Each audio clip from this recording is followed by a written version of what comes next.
a la jornada sobre salud mental, detección precoz de los trastornos mentales en jóvenes.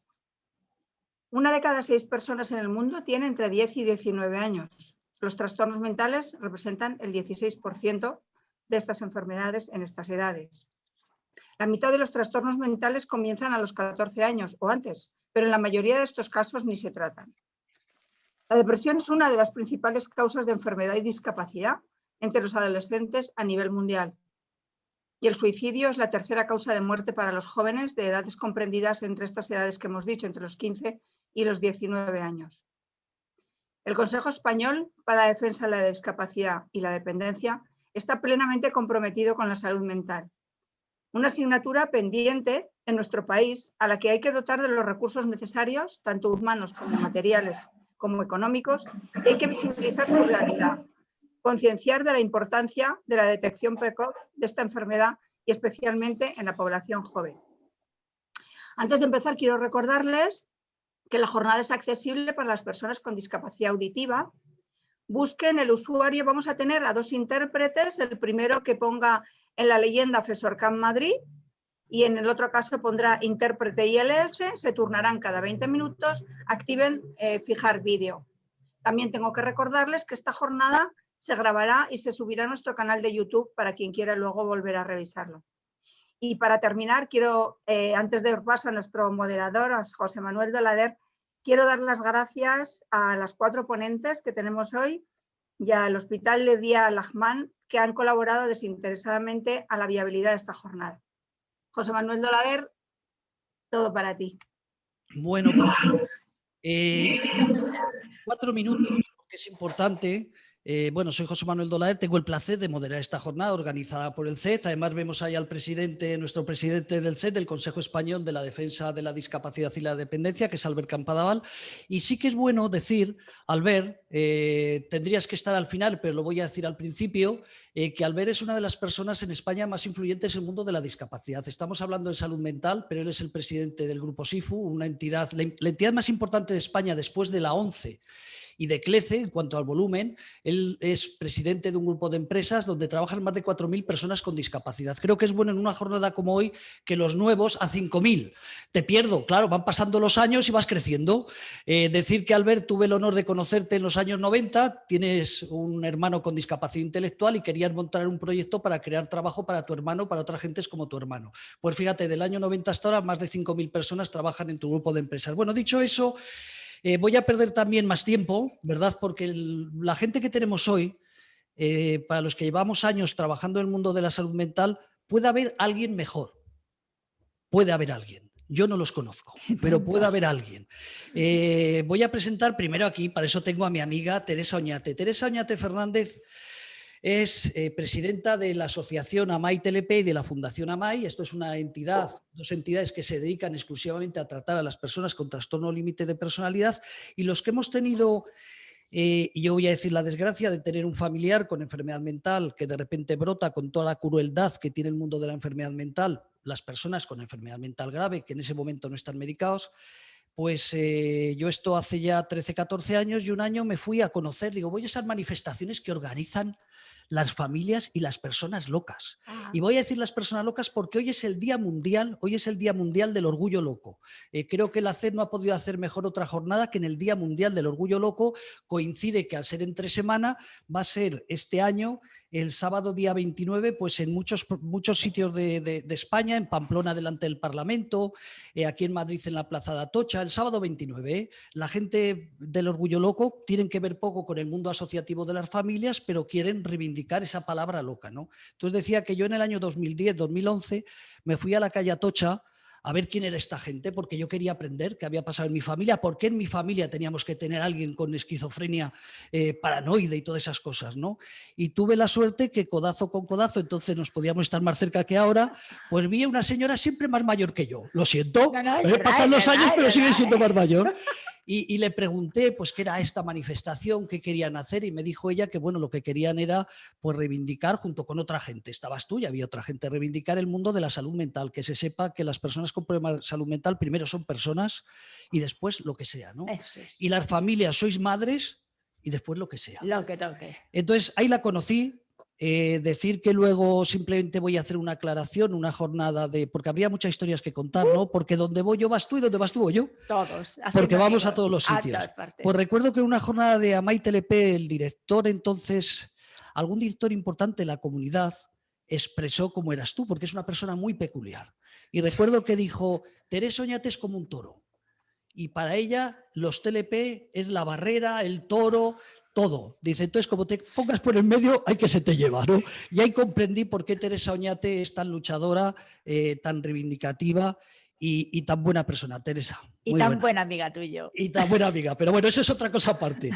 No tiene que ver nada que seamos amigos, simplemente es que ella pertenece al CED y hoy toda la gente que estamos aquí, o casi todos, pertenecemos al CED. Pero hombre, me ha dado una gran alegría cuando nuestra directora pues nos planteó que íbamos a hacer una jornada y cuando vi que participa esta mujer, digo, hombre, digo, un honor.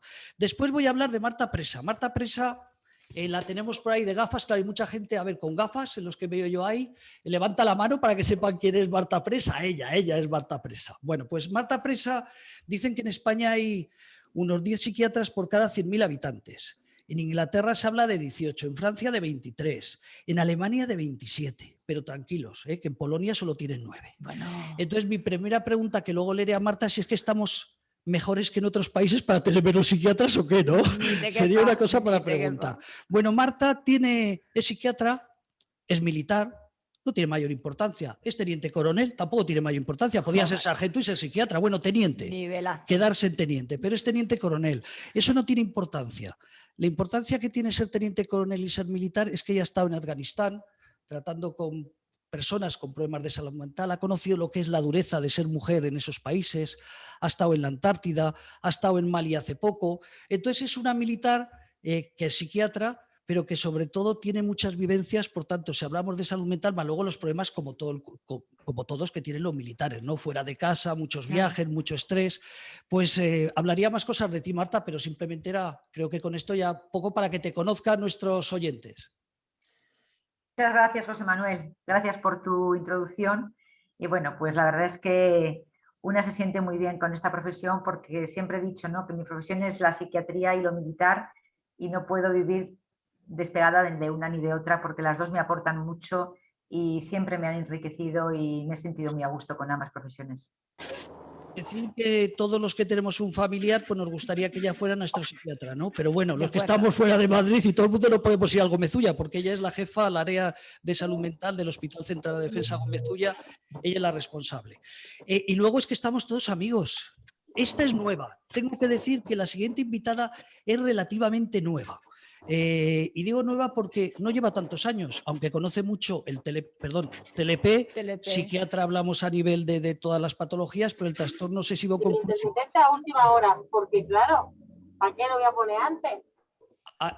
Se me ha colado alguien. Bueno, pues decía que Rosa Iglesias es nueva para los que llevamos en el mundo manifestándonos, saliendo a los sitios, relativamente es nueva, pero no es nueva porque tiene 2 hijos con trastorno obsesivo-compulsivo, por tanto, conoce mucho. Rosa Iglesias, admirada, y se va a sorprender nuestro presidente, la última vez que la vi fue hace 15 días porque ella organizó en Arroyomolinos una jornada sobre trastorno obsesivo-compulsivo, que también estaba la siguiente invitada que voy a presentar ahora. Nos dio unas excelentes explicaciones sobre lo que es el trastorno obsesivo-compulsivo, también se habló mucho del tema de prevención de suicidio, pero decía Albert que el 4 de marzo del año pasado, cuando ya existía el COVID en España, pero nosotros no lo sabíamos, tuvimos la suerte en el Congreso de los Diputados de tener una jornada que organizaste tú, Íñigo Allí y el resto del equipo directivo de la CED. Y recuerdo que mi querida amiga Rosa estaba a 7 asientos de mí, con lo cual no nos dimos besos, solamente nos dimos risas. En medio estaba Alberto Mourinho, también de la Asociación La Barandilla, y los dos, igual que Albert Campadaval, pues los dos pillaron el COVID. Para ti, Albert, tuviste suerte que fue pequeñito, pero Rosa, encima la pobre, tuvo que estar hospitalizada en aquellos tiempos tan críticos. Bueno, pues decir que Rosa es una luchadora incansable. Yo lo he conocido hace 3 años, más o menos, que decidió meterse en este mundo asociativo y vayas donde vayas, pues es como todo el mundo, ¿no?, que tiene ganas de luchar por el mundo de la discapacidad mental, trastorno mental, como queramos. Rosa, ¿qué voy a decir? Maravillas de ti en estos 3 años porque estás en todos los lados. Está también una otra que... Bueno, menuda presentación, muchísimas gracias. Bueno, yo estoy encantada de poder estar en todas partes, como dices tú, ¿no? y de poder aportar nuestro granito de arena, nuestra experiencia y bueno, pues quiero agradecer que hagáis estas jornadas porque realmente son necesarias. Están súper bien organizadas y creo que son de una utilidad y de una necesidad increíble. Así que vamos a ello. Venga, decir que ella es la presidenta de Planeta Top. Es una asociación que se ha instalado en Madrid, pero que ya tiene muchas conexiones. De hecho, la siguiente psicóloga sanitaria y directora clínica de Planeta Top es Encarni Cabrera. Muy buenas, Encarni. ¿Qué tal? Buenas tardes a todos. José Manuel, muchísimas gracias. De ella decir que la conocí el pasado 8 de mayo en esta localidad de Arroyomolinos y decir que participó, tiene una ventaja sobre nosotros, sobre los nuevos, que lleva 13 años tratando a personas con trastorno obsesivo-compulsivo, que se dice pronto. Es profesora asociada del Máster Sanitario en la Universidad de Villanueva, profesora asociada del Máster de Infancia y Adolescencia en la Universidad de Loyola de Sevilla, etc., etc., y no cuento más. Así luego que nos cuente ya su experiencia. Pues bueno, estos son los, querida directora, estos son nuestras invitadas hoy. ¿Qué hacemos? ¿Voy pasando de una a otra? Mar. Sí, por supuesto, empezamos. Pues mira, detección precoz de los trastornos mentales en jóvenes. Como te tengo aquí, vale, pues vamos a empezar, porque tú los tienes jóvenes, los tienes mayores. Cuéntanos primero qué es el trastorno límite de personalidad y luego cómo llegan a tu asociación y si se detectan pronto las personas con esta problemática mental. Vale, lo primero de todo, porque es de justicia, es dar las gracias. Y además se las tengo que dar a José Manuel, a pesar de los pesares de la vida, es un amigo de que además hacemos cosas juntas muy importantes. Por ejemplo, a donde vamos no hacemos amigos, porque les decimos todo lo que nos pasa por la cabeza y ahí se quedan.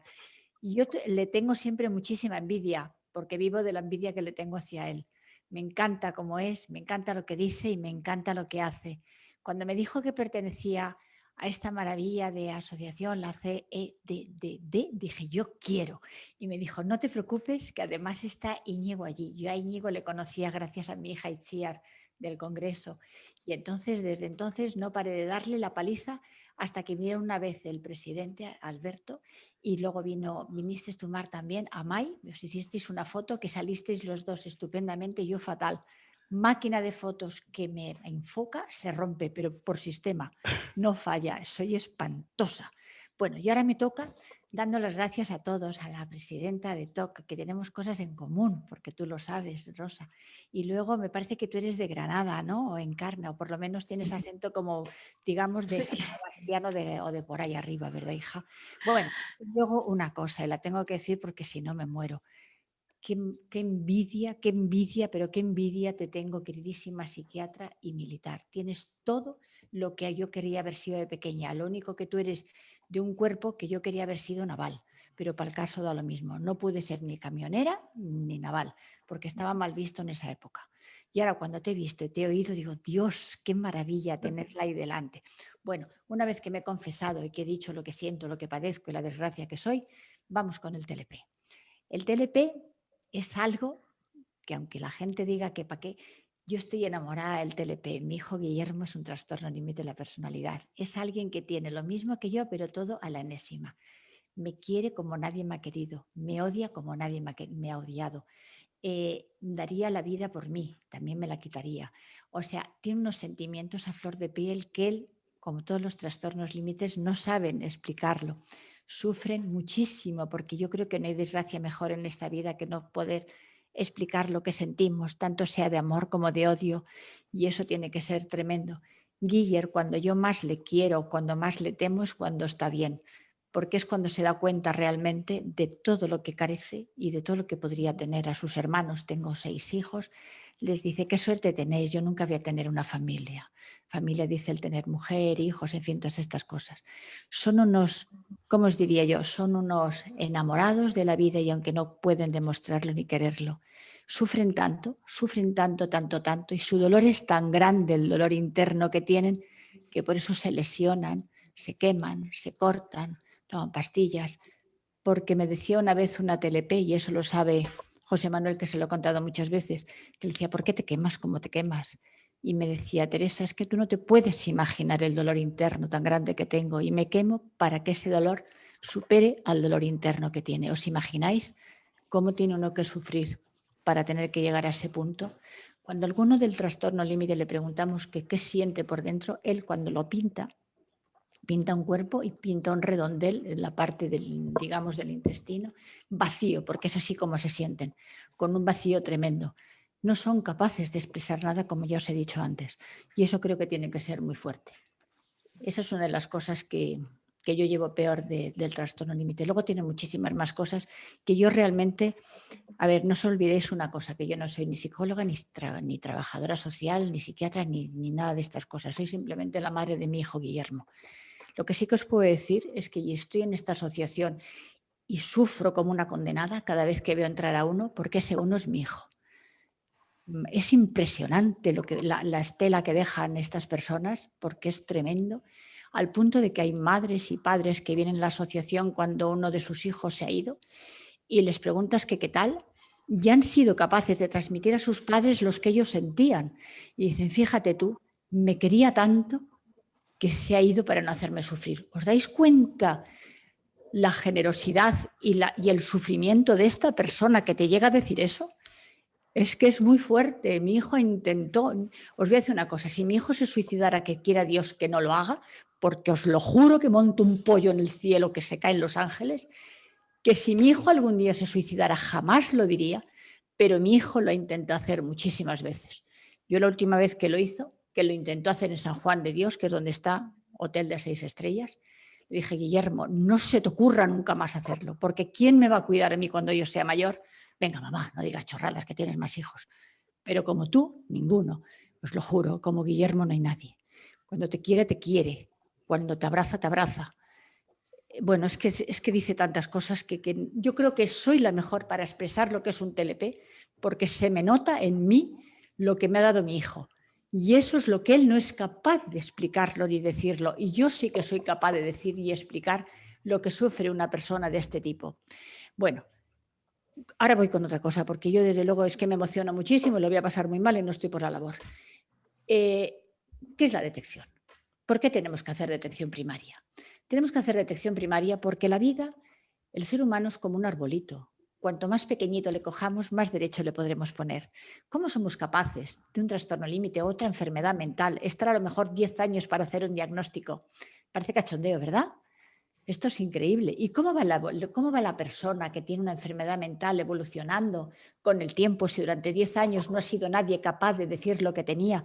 Pues esto se va cronificando y llega un momento que el árbol no hay Dios que lo ponga derecho. Tampoco hay nadie que pueda poner derecho a una enfermedad, a una persona que ha tenido una enfermedad mental y que nadie le ha dicho lo que lo tenía. Yo no sé si hay que poner el nombre, el apellido, el qué cuando alguien tiene algo, pero a mí me parece que cuando alguien es diabético nadie se rasga las vestiduras porque le dice que es diabético y el pobre chico la verdad es que lo debe sufrir porque no tomar chocolate es una desgracia como otra cualquiera. Y yo veo casi más desgracia eso que tener una enfermedad mental. Las cosas como son. Yo nací en una fábrica de chocolate, entre paréntesis. Pero vamos, es que no sé por qué tanta majadería y tanta tontería el no poder decir que tenemos una enfermedad mental o que nuestro hijo tiene una enfermedad mental. En casa de mis 6 hijos lo llevamos muy a gala el que Guillermo sea un trastorno límite de la personalidad. ¿Dónde está el problema? En ningún lado. Si es una parte del cuerpo. Entonces, esas cositas, si desde pequeñito a un niño se le dice, mira hijo, tú tienes tal cosa o tal otra, o al profesor, y al profesor se le enseña a que cuando algún niño no tiene los parámetros que tienen los demás es porque hay algo. Y no cuesta nada tener un psicólogo dentro del colegio, hablar con los padres, ir a atención primaria, contar lo que pasa, en fin, todas estas pequeñitas cosas que hacen que la persona se le vaya diciendo lo que tiene y lo vaya aceptando de una manera natural.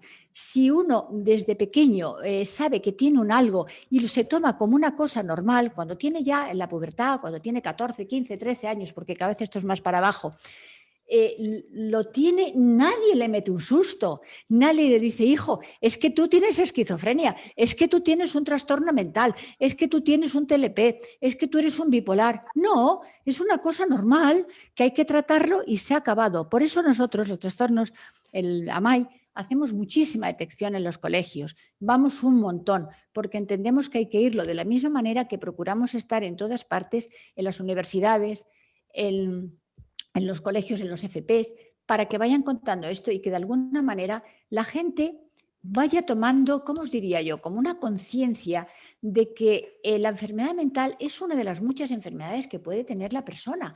Y no hay, a mí la palabra estigma no me gusta, porque no me gusta. Uno que, yo qué sé, que tiene el riñón jorobado, no se le dice, es que tienes un estigma porque tienes el riñón mal.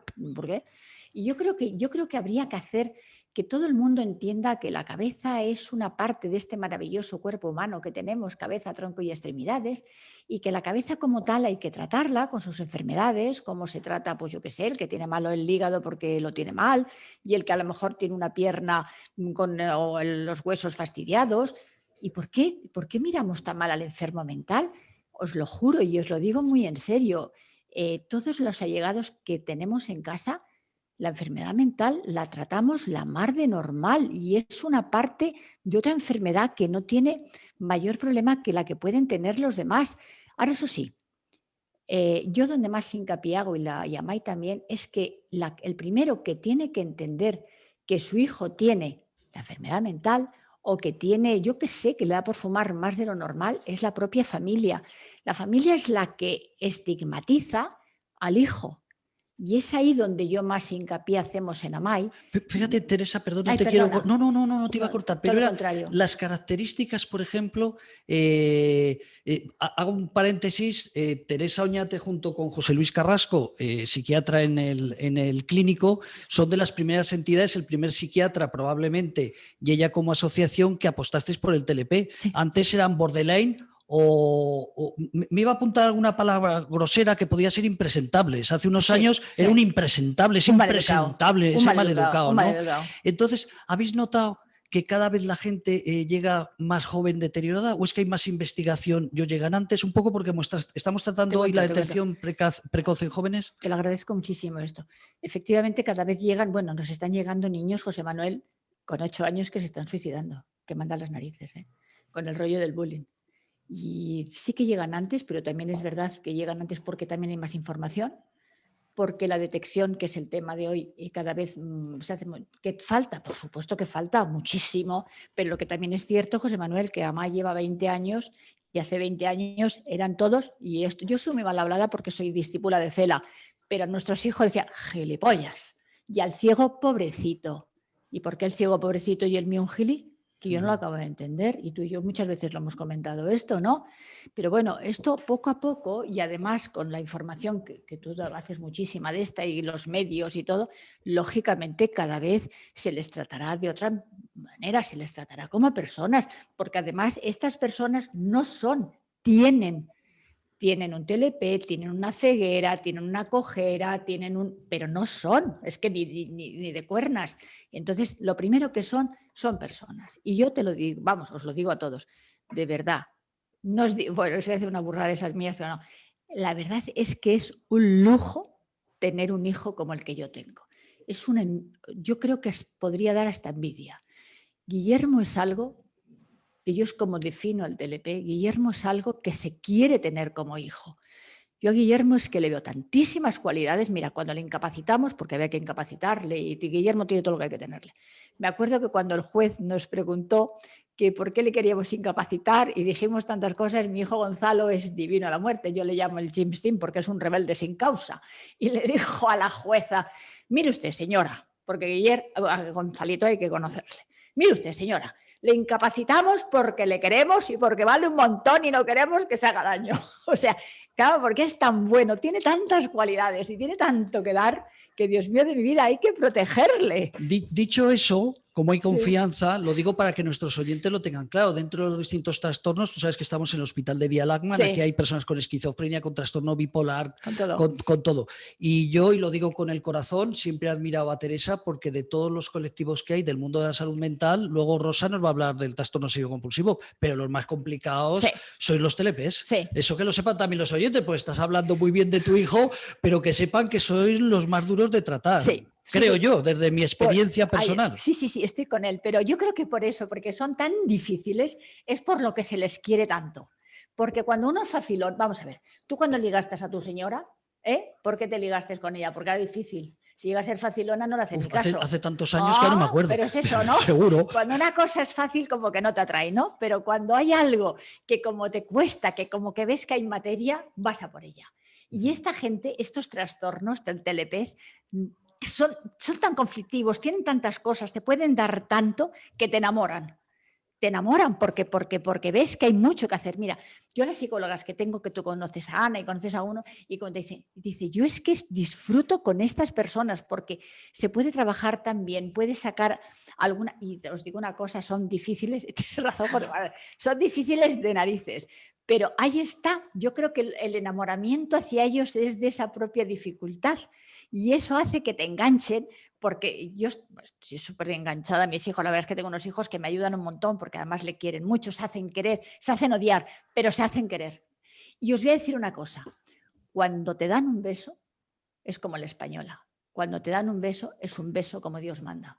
No es un beso para quedar bien, ni es un te quiero. No, a ellos les importa un rábano eso de quedar bien, no va con ellos. Ellos cuando hacen algo es con el corazón, lo hacen dentro. Y os diré más, y no hacen muchas cosas precisamente porque no saben expresar lo que al principio os he dicho, sus sentimientos. Y como no saben expresarlos, es muy difícil que te puedan decir de alguna manera lo que sienten. Y ahí está la gracia, yo creo, del el poder descubrir cada día algo que te pueden dar. A mí me encanta, además, me han gustado siempre mucho las cosas difíciles, las fáciles me ponen de los nervios. Y entonces, ¿qué pasa? Ver que cada día me va a sorprender con algo, me parece que es algo fenomenal. Sí que preguntaba yo esta mañana, a Ana le preguntaba que iba a estar Rosa del TOC, y dice, pues mira, alguna que otra cosa tenemos en común, porque los nuestros, los trastornos límites, son también como muy perfeccionistas, que tienen que lavarse las manos como 450 veces, por eso están felices ahora que no las lavamos cada 2 segundos. Dice, y todo lo tienen que hacer así, como de una manera como muy seguida y muy persistente y tal, dice, y en algunos momentos, y luego al margen de si el TOC o el trastorno, lo que sea, yo creo que todo, a ver, básicamente son todos personas, da lo mismo el tipo de enfermedad mental que tengan, y eso nos une a todas las que trabajamos dentro de este sitio tan bonito, de este trabajo tan precioso que se refiere a la cabeza. Al fin y al cabo, la cabeza es la que te dice si tienes que andar o te tienes que parar o tienes que tener de una manera o de otra. Creo que es lo más bonito, lo más difícil de tratar, pero lo que más llena. A mí, la verdad, a mí que Dios me perdone, pero la ceguera debe ser tremenda. Pero no sé, tiene otras cosas, ¿verdad? Voy a pasar a la siguiente mitad, pero voy a contar un detalle que creo que nuestros oyentes, si alguno no conoce el mundo de la discapacidad, ¿te acuerdas un programa con Irene Villa, con el sobrino de Miguel Durán, que también es ciego, el anterior director general de la ONCE es también ciego, una persona sorda de nuestros compañeros de la lengua de signos estaba también, y una en silla de ruedas? ¿Te acuerdas? Teresa Silva, de la presidenta de la Fundación también. Y recuerdo que preguntamos a la madre quién se cambiaría, ¿no? Y el ciego decía, yo no ando, perdón, yo puedo andar, me da igual que no vea. El sordo decía, bueno, yo ando, yo veo, me quiero quedar sordo. La persona en la silla de ruedas, Irene Villa, pues le daba igual lo que no tuviera las piernas, en la silla de ruedas lo mismo. Y recuerdo que Teresa dijo, pues mirad, yo os cambiaría por cualquiera de vosotros, porque lleváis una vida normalizada. Mi hijo, en esta hora que llevamos de programa, se habría levantado 20 veces y habría dado 20 portazos. Lo digo como detalle un poco por qué reivindicamos la salud mental. Bueno, ¿te parece si nos vamos con nuestras compañeras de trastorno obsesivo compulsivo? Primero con la presidenta, para que nos aclare. Vamos a dejar a Marta al final, así las cosas que nos falten, pues como experta que también eres, ¿no? Nos das esas claves de la detección precoz. Querida presidenta de Planeta TOC, ¿por qué no nos explicas qué es el trastorno obsesivo compulsivo y qué es lo que hacéis vosotros ahí? Y luego ya pasamos a tu psicóloga. ¿Qué es el trastorno y cómo se detecta? Bueno, lo primero que quiero hacer es decir, Maite, que me has llegado al alma con tus palabras, que tengo que suscribir cada coma que has dicho, que ciertamente tenemos muchísimas cosas en común. Y es verdad que también hay mucha comorbilidad entre estas dos patologías. Nos aparecen frecuentemente personas con TLP que también tienen TOC. Al revés, supongo que también os pasará a vosotros. Y decirte que la pasión con la que hablas del trastorno y sobre todo el amor hacia tu hijo, espero que haya conmovido a todos, porque tendemos a hacer muchas veces un drama de lo que puede ser algo mucho más natural, ¿no? Yo tengo 2 hijos con este trastorno o sea, doble partida, con doble peso. Es cierto que es un impacto muy, muy importante para la familia cuando se recibe el diagnóstico, precisamente porque no somos capaces de ver cómo son nuestros hijos desde pequeños, dónde están sus dificultades y sus virtudes, ¿no? En mi caso, mis dos hijos, Daniel y Andrea, tienen altas capacidades. Entonces, pues ¿qué queréis que os diga? Las personas que tienen altas capacidades además tienen una enorme sensibilidad. Pero dicho esto, quizá esto eleva a la enésima potencia el sufrimiento que puedan tener. Las personas que tienen trastorno obsesivo-compulsivo son personas que reciben un bombardeo de ideas, sensaciones, imágenes que van siempre completamente en contra de sus propios valores. Son imágenes que no quieren tener y que les hacen sentirse muy culpables. Es un trastorno que lleva implícito un carácter de secreto. Esto hace que sea muy difícil detectarlo, porque, claro, si tú sientes como avergonzante lo que a ti te viene a la cabeza y lo que tú no puedes evitar tener en la cabeza, es muy difícil que tú lo digas. Por supuesto, un niño no lo va a decir, pero es que un adulto tampoco. Nosotros no tenemos ni siquiera una estadística clara de cuántos podamos llegar a ser, todos son estimaciones, pero en realidad no sabemos con certeza cuántos somos, precisamente por este carácter de secreto, ¿no? que conlleva esta patología. Estas personas que tienen este bombardeo, ¿no? y además una frecuencia muy alta de pensamientos, ¿no? Estos pensamientos intrusivos, tienen una necesidad de tener un descanso, ¿no? Un alivio de este estado de ansiedad que les produce, y esto les lleva a hacer unas conductas que le llamamos de seguridad, compulsiones que le dicen a otras personas, ¿no? para calmar esa emoción enorme que sienten, que generalmente suele ser el miedo. Es una patología que te invade esa emoción, el miedo, que no puedes controlar, que no puedes huir de ella, que no puedes escapar. Hagas lo que hagas, te está acompañando y te ves impotente. Entonces, para calmar ese miedo, pues la mente busca una salida y lo que hace es una conducta para ofrecerles un poco de seguridad, que poco tiempo les dura y que vuelven a aparecer esos pensamientos de inmediato. Es muy resumido, pues como le ha pasado a Maite. Yo me imagino que María Teresa te habrás quedado con muchas ganas de decir un montón de cosas más, ¿no? Para que todos entiendan cómo es. Pero hay que acercarse para conocerlo. Es la única manera que tenemos de normalizar estas situaciones. Yo quiero hoy dar un poquito de importancia a lo que significa la familia, porque la familia, espera un momentito, la familia generalmente puede ser, es un factor de protección, ¿no? Cuando existe un problema. Pero también podemos ser un factor precipitante. Si atendemos a las familias, podríamos minimizar el impacto que tienen en ellas y además sacar muchísimo provecho para la prevención, muchísimo. Nosotros notamos que cuando la familia se acerca a nosotros, bueno, hemos hablado del impacto que tiene una dimensión enorme el mero diagnóstico, ¿no? Cuando ellos se acercan, tienen una serie de necesidades. Lo primero que llegan es con un sentimiento de culpa terrible. Si habré educado bien a mis hijos, si esto ha podido ser por culpa mía.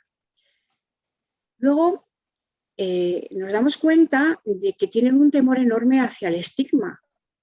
No son capaces de comunicar sus dificultades porque cuando lo hacen no encuentran un apoyo ni en los amigos, ni en el colegio, ni en el entorno. Socialmente no existe un apoyo claro.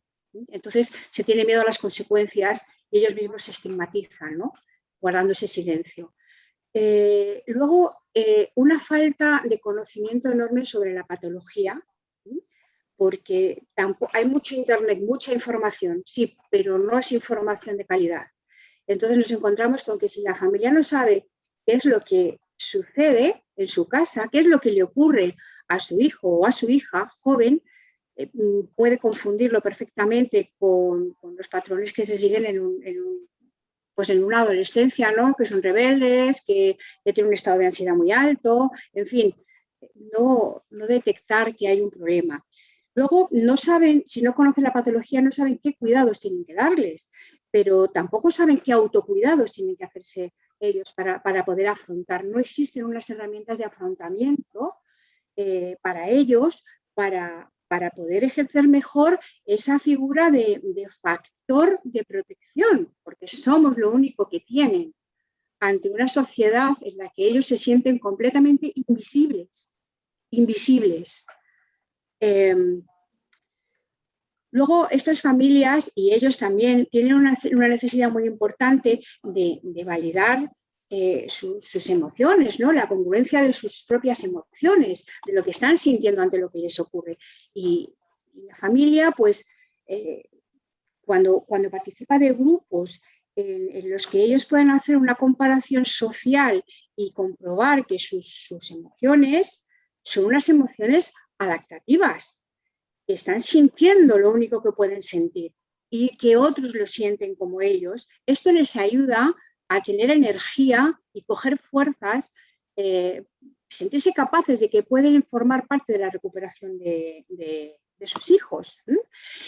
Pero también ayuda a poder detectar si otros miembros de la familia también lo pueden padecer. Si existe esta sintomatología.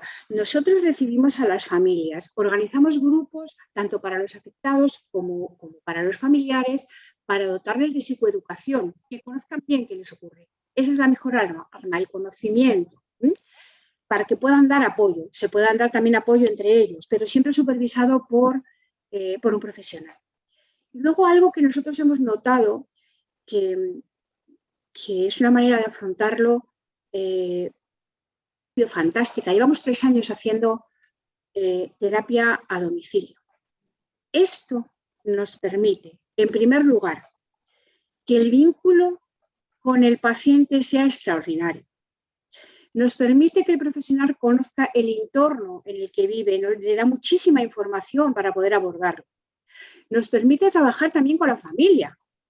Cuando hay un problema de salud mental en la familia, todos padecen algún problema. Esto repercute en todos y en todas las áreas de la vida de las personas que conviven. Si yo tengo 2 hijos con TOC, me va a afectar a mí, a mi trabajo, a mis amigos, a todas mis relaciones.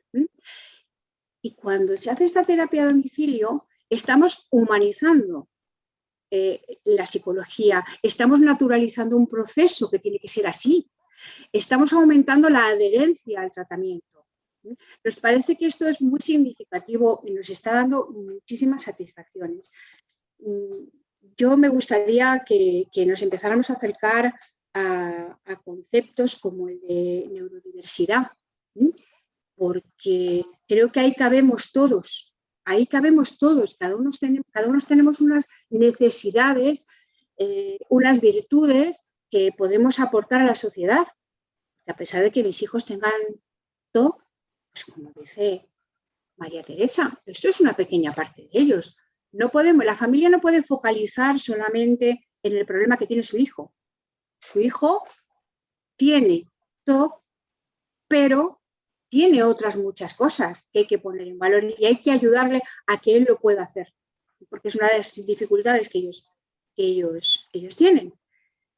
Y bueno, yo creo que acercándonos a ese concepto podemos favorecer que no tengamos que estar señalando. Y luego algo que sí que me gustaría y que imagino que me ayudará también Encarni a tratar esto es qué terrible que llegue esa edad, los 14 años, ¿no? Los 14 años, ¿qué ha pasado antes? ¿No? ¿Qué vacío hay antes? Creo que los trastornos al final, si hablamos de etiquetas, creo que esto no puede durar mucho tiempo, ponerle etiquetas a las personas, porque es verdad que muchas veces es como si se sobreponen unos síntomas con otros. Todos tienen síntomas de muchas cosas.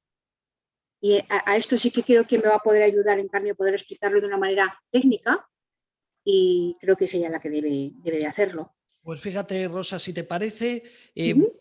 para darle a ella pie, el otro día pasó un tema muy interesante que pasará seguramente en las reuniones de AMAI, en las reuniones de AMAFE que se dedica al tema de esquizofrenia, en asociaciones bipolar, ¿no?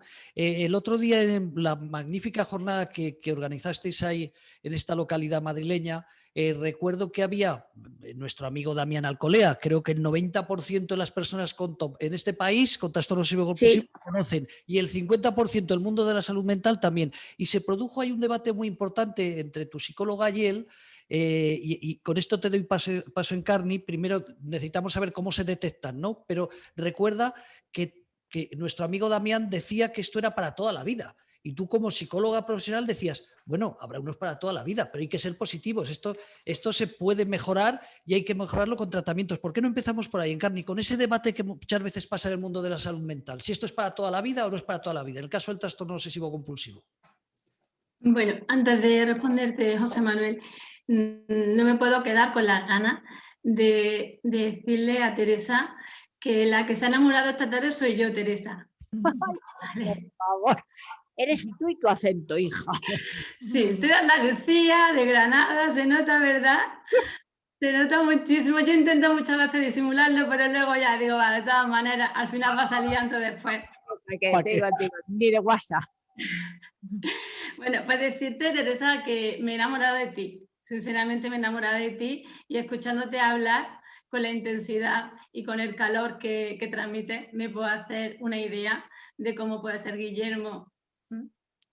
Gracias. Con lo cual, sí, con lo cual quiero desde aquí darte mi elogio y suscribir cada una de las palabras que nos has transmitido, porque yo como psicóloga sanitaria, y como ha dicho Rosa, también copió las palabras de Rosa, existe mucha comorbilidad entre estos dos trastornos, entre el TLP y el TOC. Y verdaderamente es difícil para un psicólogo trabajar con estas dos patologías cuando se dan tan comórbidas, porque cuando tiras de la una estás tirando de la otra y viceversa, ¿no? Igualmente también como madre, yo como psicóloga que trabajo con algún TLP, qué difícil es trabajar con estas personas, pero qué maravilloso. Cuánto nos enseñan, cuánto nos aportan y cuánto, por lo menos a mí personalmente, me enriquecen como profesional y como persona. Son personas que viven a flor de piel los 365 días, las 24 horas del día, incluso a veces hasta cuando duermen, ¿verdad? A veces hasta cuando duermen están viviendo a flor de piel. Son personas que viven la vida con una intensidad y precisamente yo creo que ese es su problema. Y de ahí parten, ¿no? Con la intensidad con la que viven, con la intensidad con la que se expresan. Pues lo dicho esto, voy a comentarle un poquito lo que dice José Manuel. Yo, aunque puedo responder rápidamente a tu pregunta, tampoco quiero entretenerme mucho en el tema de la cronicidad, ¿no? Sí que es verdad que, como dice José Manuel, las jornadas que tuvimos, concretamente creo que fue el día 8, Damián Alcolea, una persona con trastorno obsesivo compulsivo y a una persona que presenta unas características también muy comórbidas con los estados emocionales de depresión, malestar, y también hago acopio un poco a sus palabras, que llevan muchísimos años de terapia y de tratamiento y con escasos resultados, ¿no? Pero lo que yo no... A mí lo que no me gusta es que comparemos unas personas con otras y que dentro de la salud mental comparemos un paciente con otro, aunque estemos dentro de la misma patología. Podemos catalogizar la patología a través de diferentes diagnósticos, pero lo que está claro es que hasta dentro del mismo diagnóstico no nos vamos a encontrar nunca dos personas iguales. Esto tenemos que tenerlo claro a la hora de mirar de frente. Por lo tanto, no podemos generalizar. Y odio la palabra crónico, porque rompemos esperanzas de vida. Yo puedo comentar, como ha dicho José Manuel, yo llevo 13 años trabajando con TOC, pero 23 años de psicóloga. Y yo he conseguido estabilizar a muchas personas.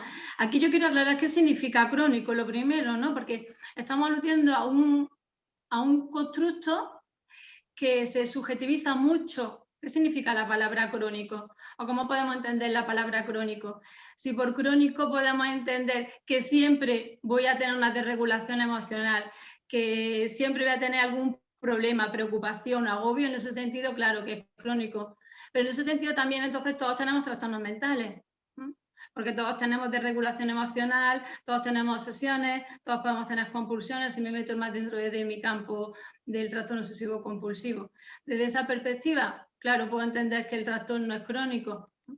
Pero desde la perspectiva que yo entiendo la cronicidad no es esa, ¿no? Mi perspectiva es totalmente distinta. Dotar a la persona de capacidad de gestión emocional ante la vida.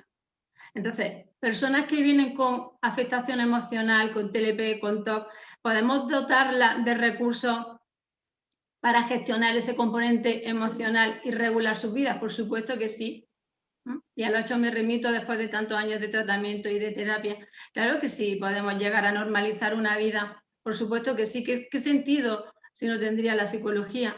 ¿Qué sentido tendría entonces la salud mental si no podemos realmente reconducir la direccionalidad de estas personas?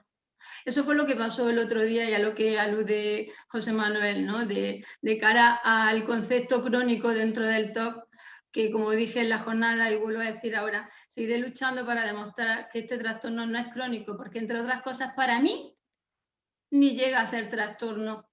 Muchas veces es un mecanismo de defensa emocional para poder abordar estados emocionales o circunstancias contextuales que la persona por sí misma no puede. Esto lo encontramos mucho si nos vamos a edades más precoces, ¿no?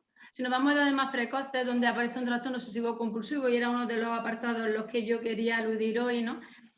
Y no quedarnos solamente en la prevención de la salud mental en lo que son los adolescentes, sino que con esto no quiero desenfocar el objetivo de esta jornada, sino todo lo contrario, ampliarla muchísimo más.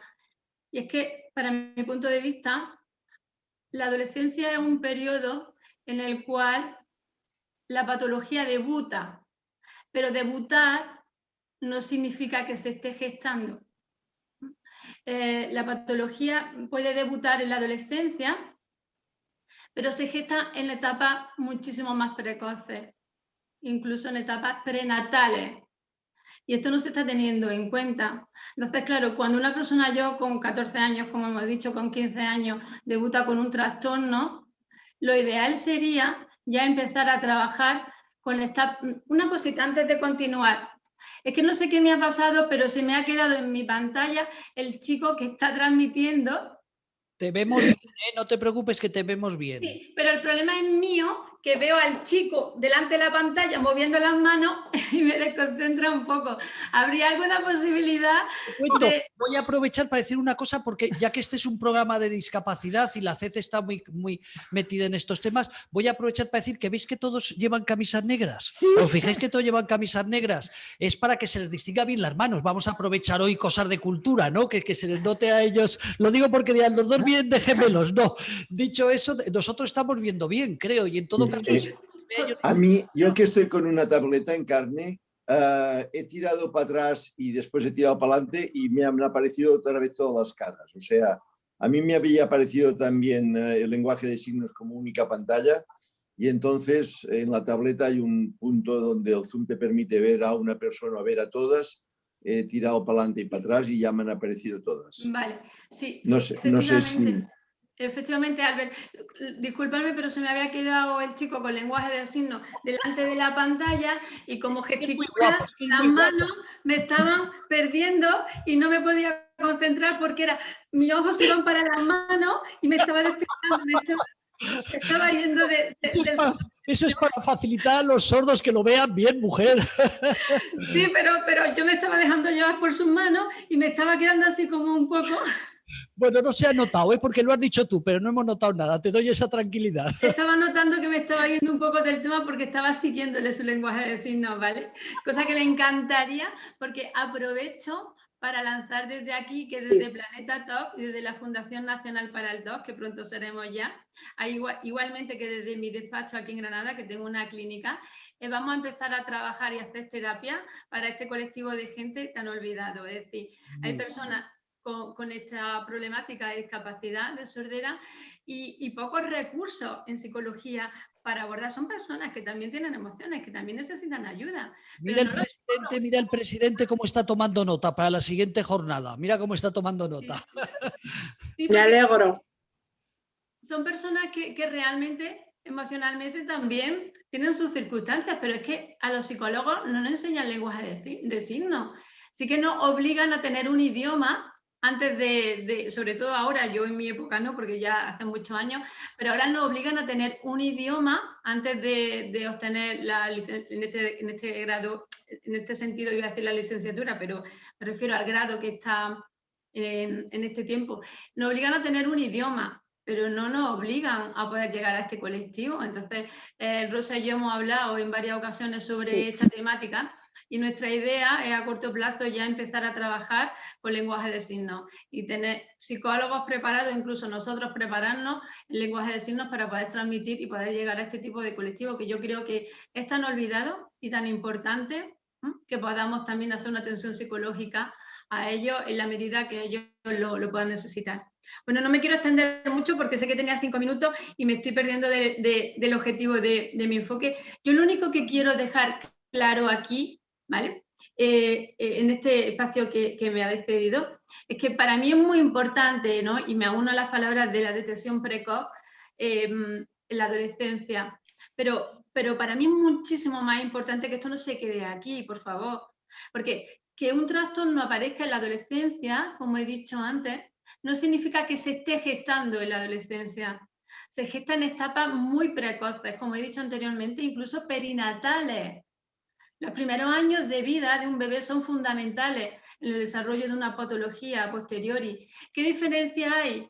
Que cuando un niño empieza a tener sintomatología es somática, no es comportamental, es somática. Entonces, ¿qué ocurre? Que vamos a atención primaria y esa patología psíquica que se ha somatizado no se ve como un problema de salud mental, sino como algo físico. Entonces ya estamos desvirtuando y ya nos estamos alejando de la detección y, por tanto, de la prevención. Cuando el niño sigue creciendo, pasamos de esa somatización de problemas de salud mental a conductual y empezamos a hablar de conducta disruptiva, de que este niño es muy desobediente, de que este niño es muy malo, de que este niño no hace caso a nada. Nos están gritando a gritos, necesito ayuda. A mí personalmente me da una pena horrible de ver niños tan pequeñitos que a su estilo y dentro de sus capacidades están pidiendo ayuda y que en lugar de ofrecerles la ayuda que están necesitando, se le trate de niños con conducta disruptiva, de niños problemáticos o, como todos sabemos, el típico cajón desastre TDAH. Es que tiene TDAH. ¿Qué hacemos con los TDAH? Metilfenidato, mi caso. Luego, efectivamente, llegamos a una adolescencia, llegamos a los 13, 14 años y ya sí que todo este cóctel, ya todo este caldo de cultivo ya ha generado una sintomatología pues mucho más predominante. Y entonces cuando nosotros como adultos empezamos a ver y a pensar que este niño necesita ayuda. Pero ¿qué hacemos mientras que esto se está gestando? O sea, preocupémonos un poquito más de la detección precoz, en etapas más primarias. Preparemos a nuestros profesionales en la atención primaria a que puedan detectar esta sintomatología, porque nos evitaríamos muchísimos problemas futuros y, como decíamos en el consejo sectorial que tenemos de infancia y de familia, económicamente los gastos que a día de hoy se están virtiendo en esta problemática disminuirían tanto. Con tan poquito esfuerzo conseguiríamos tanto. Entonces, simplemente quería reseñar esto y que tuviéramos en cuenta que la gestación de un trastorno no se hace en la adolescencia, sino en etapas muchísimo más precoces. Simplemente quería reseñar este dato, sin irme mucho de la temática, para que hiciéramos todo un poquito de acopio y nos lleváramos esta información y ver desde aquí, desde el CERF, y ya que tenemos aquí a nuestro presidente, que nos ayudará en esta línea a poder modificar y concienciar a la población de esto. Presidente, ¿quieres decir algo? Comenta algo. No, nada, lo que os lo quería pedir después en la clausura, pero este jueves próximo será la segunda vez que acudo al Congreso de los Diputados en la comparecencia por la Comisión de la Discapacidad, ¿no? Entonces sí que os rogaría que en el correo de Mar Ugarte o en el mío, en el que estiméis conveniente, nos hagáis llegar las 4 peticiones más importantes que les haríais a todos los partidos políticos. Normalmente en una comparecencia de estas están representados todos los partidos políticos y todas las personas que en cada partido tratan temas de discapacidad, ¿no? Entonces, en esta comparecencia normalmente lo que hago es hablar desde la atención temprana, la educación especial, centros especiales de empleo, residencias, dependencia, o sea, un poco toda la infancia, todas las etapas de una persona con discapacidad, ¿no? Y es importante, pues, llegar bien con toda la problemática y de alguna manera no solamente hablar de los problemas que tenemos, sino de lo que pedimos, de lo que necesitamos, de lo que queremos. Y tampoco te hacen el caso que te hacen, pero como mínimo es importante que nos escuchen y sepamos, o en este caso que yo sea capaz de transmitir todo esto que os estoy diciendo, ¿no? La problemática y las peticiones, porque además toda la discapacidad es extensísima. Está, por ejemplo, como decía José Manuel, sobre todo, aparte de que tengo pues, un hermano con discapacidad intelectual, una hija con discapacidad, mi madre iba en silla de ruedas, o sea, parte de todo esto, pero estos son vivencias personales que te enriquecen y que son tus vivencias, ¿no? Pero después la discapacidad es muy amplia y yo, por ejemplo, donde más entiendo es en el sector de la inserción laboral de personas con discapacidad, que tengo 5.000 personas con discapacidad trabajando, el grupo somos más de 8.000 personas y de estas 5.000 personas con discapacidad hay 1.600 personas que son personas con discapacidad intelectual o enfermedad mental, que de alguna manera nosotros en nuestro sector las llamamos personas de difícil inserción, porque de alguna manera, no sé si alguien puede estar de acuerdo o no en este tema, pero dentro del sector se definen estas personas como las que más complicado es insertar en el mundo laboral, ¿no? Y bueno, y mi grupo tiene a gala pues tener un colectivo de 1.600 personas. Yo creo que somos de los que más tenemos de este colectivo, ¿no? Seguro que sí. O sea que, por favor, a Mar Ugarte le hacéis llegar esto, las 4, pero nada, una hoja, las 4 cosas que más os preocupan y las 4 peticiones que les haríais al gobierno, porque me enrollo demasiado, porque el sector de la discapacidad es tan amplio que a pesar de que llevo muchos años, ya más de 30 años, me es muy difícil conocer en profundidad cada parcela del sector de la discapacidad con toda su problemática, ¿no? Y esto me ayudaría. Pues muchas gracias. Vas a tener muchas notas, seguro que sí. Yo antes de pasar a nuestra psiquiatra ya de cabecera y de referencia en Carni, te quería preguntar, digo antes de ir con Marta Presa, todos tenemos la idea de que el trastorno obsesivo compulsivo son los que están lavando todo el día ahí las manos. Entonces cuéntanos características de esta patología para tener una referencia a alguien que desde fuera no la conozca. Efectivamente, José Manuel, nos vamos simplemente a las típicas personas que hacen lavado de manos o de repetición, pero el trastorno obsesivo compulsivo es súper amplio, ¿no? El más desconocido dentro de los trastornos y que tiene mucha comorbilidad, y aprovechamos que está aquí Teresa con el TLP, el obsesivo puro, ¿no? El TOC que realmente a través de la obsesión, a través del pensamiento tiene el componente obsesivo y tiene el componente compulsivo. Y aquí estaríamos hablando de personas con alta capacidad, ¿no? Esto también es un tipo de TOC, es decir, esas personas que están todo el día rumiando desde una perspectiva obsesiva y dentro de esa perspectiva rumiativa están buscando mentalmente cómo solucionar su vida, pero sin salir de su mente, simplemente rumiando y valorando cada una de las alternativas que le puede estar ofreciendo la vida a cada momento, pero en contra no hay ningún tipo de actividad física ni conductual, esto es otro tipo de TOC. Bueno, si nos vamos al tipo de TOC puro, nos podemos ir al religioso, que también es muy común. La religión ha hecho mucho daño, ha hecho muchísimo daño a muchas personas muy vulnerables. El TOC religioso también incapacita muchísimo. Nos podemos ir al TOC de amores, esa duda compulsiva, esa duda constante de si quiero o no quiero a mi pareja, también es muy común. También es un tipo de TOC muy desconocido. El TOC de amores, el TOC sexual, cualquier componente que lleve consigo una obsesión que no me puedo quitar de la cabeza, que no puedo evitar de pensar en ella, que me genera un malestar brutal dentro de mí y que no tengo recursos de afrontamiento ninguno, tan solo buscar alguna conducta física o mental que me pueda ayudar a minimizar el estado emocional, todo eso sería TOC. Todo sería un trastorno obsesivo compulsivo, o sea, que no nos limitemos a lo visual, ¿no? A lo fácil, al lavado de manos, ¿no? Porque a veces hay mucho TOC escondido que no nos damos cuenta y está ahí, porque al final hay conductas compulsivas que no se ven, ni se manifiestan, sino que son rumiativas. No sé si con esto contesto un poco a tu pregunta, José Manuel. Sufren mucho la gente, voy a otra cosa típica de las películas, ¿no? Que salen de casa y la luz, que si han dejado la luz encendida, que si han cerrado el grifo del agua. Me figuro que esto tiene que ser muy doloroso, ¿no? Estar todo el día, pregunto.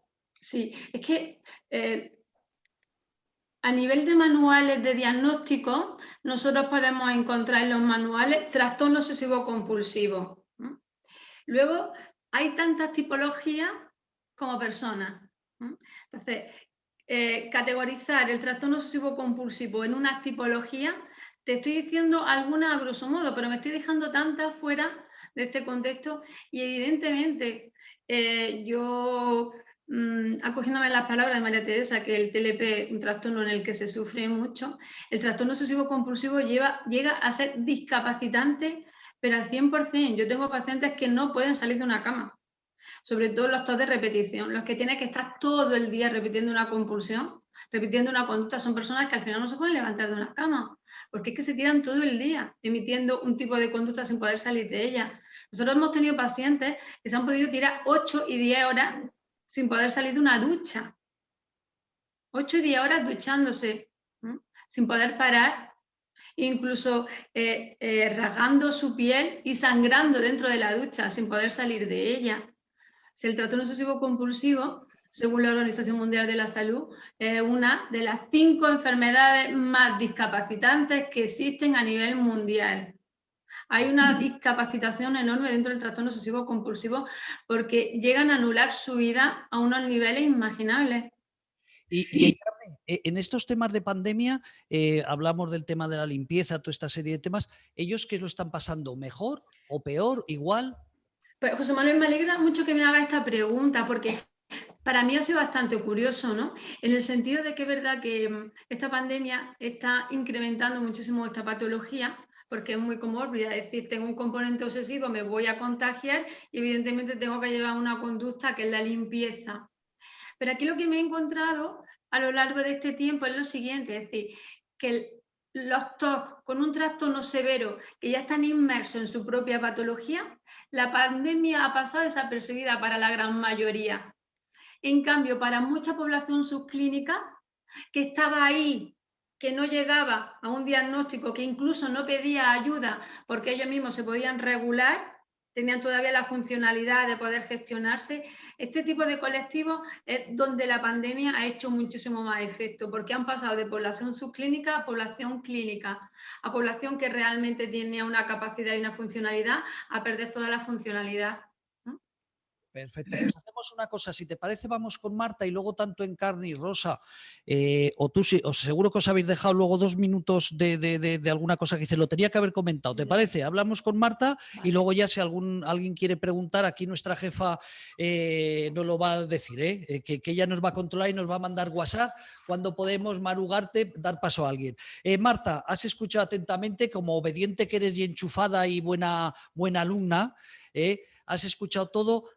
¿qué cosas crees que tenemos que remarcar? Porque estamos titulando hoy Detección precoz de los trastornos mentales en jóvenes. Por cierto, una pregunta anterior. ¿En España es que somos menos enfermos que en otros países porque tenemos pocos psiquiatras? Cuéntanos. Porque me llama la atención, ¿eh? Si en Alemania tienen 3 veces más psiquiatras, ¿están más locos que nosotros o es que aquí en España no hay presupuesto? ¿Qué es lo que pasa? Son muy cuadriculados Son arriba, muy... hijos, son muy cuadriculados. No se oye. Yo no oigo. Ya. Perdona, José Manuel, que lo había cerrado. Que efectivamente, o sea, gracias en primer lugar a José Manuel por la invitación, Mar Ugarte por la invitación. Me ha encantado conoceros a algunos de los que nos conocía y, por supuesto, volver a estar con José Manuel. En España, yo creo que estamos muy atrás en el normalizar, lo que decía antes nuestra compañera María Teresa, normalizar esta patología, el que la psiquiatría es una enfermedad más y no es algo diferente, algo extraño, ¿no? De hecho, a día de hoy todavía tenemos que ver aquí en el hospital, en las guardias, bueno, yo hice la especialidad en el Gregorio Marañón, o sea que cualquier hospital, cuando hacemos una guardia estamos... nos llaman mi compañero de medicina interna y dice, oye, es que aquí hay un paciente de los tuyos. Entonces, claro, estás separando, ¿no? Cuando al cardiólogo no le dices, hay aquí un paciente de los tuyos, ¿no? Es decir, bueno, pues ya que está aquí, le estoy viendo, no sé muy bien qué le pasa, voy a llamar al psiquiatra porque es un paciente psiquiátrico, ¿no? Es decir, no es una... ahora yo creo que se está normalizando mucho más, hay muchísima más demanda del especialista, mucho más, no solamente ahora por la pandemia, que es lo que era mi motivo de conferencia, ¿no? Pero sí que se está normalizando estas patologías, se está acudiendo antes al psiquiatra y se está acudiendo de forma más frecuente.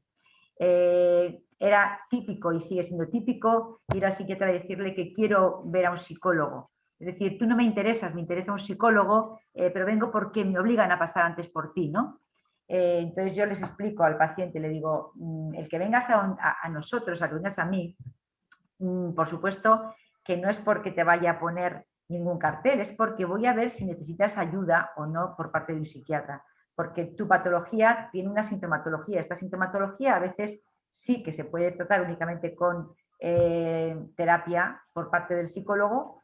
El psiquiatra también hacemos terapia, hay que decirlo, pero a veces necesita de un medicamento. Yo, para explicar el tema de los medicamentos, le digo siempre al paciente, ¿verdad? Que cuando te duele la cabeza tomas un paracetamol. Bueno, pues de esta manera te digo igual, o sea, cuando tú tienes una ansiedad, ¿por qué sufrir? ¿Por qué aguantarte esa ansiedad? Si además si te la aguantas y la vives, vas a ir cada vez a más, o sea, es algo que haces tuyo. Es mejor cortarlo cuanto antes. Entonces, el paciente tiene que entender, y es también lo que decía María Teresa, ¿no? Hay que normalizar la enfermedad, hay que hablar de ella, hay que tratarla, y hay que tratarla precozmente, ¿no? Entonces, yo creo que estamos necesitando cada vez más pacientes, o sea, profesionales de la psiquiatría, y me imagino que este año se aumentarán los números en el MIR, y si no es así, espero que lo aumenten, porque necesitamos y lo estamos viendo, ¿no? De hecho, pues mira, José Manuel, estaba aquí, ponía en mi presentación que el año pasado, en el año 2020, hemos hecho un recuento de todos los ingresos que hubo en el hospital. 1/3 de los ingresos fueron intentos autolíticos o ideas autolíticas, ¿vale? Creo que es bastante importante, ¿de acuerdo?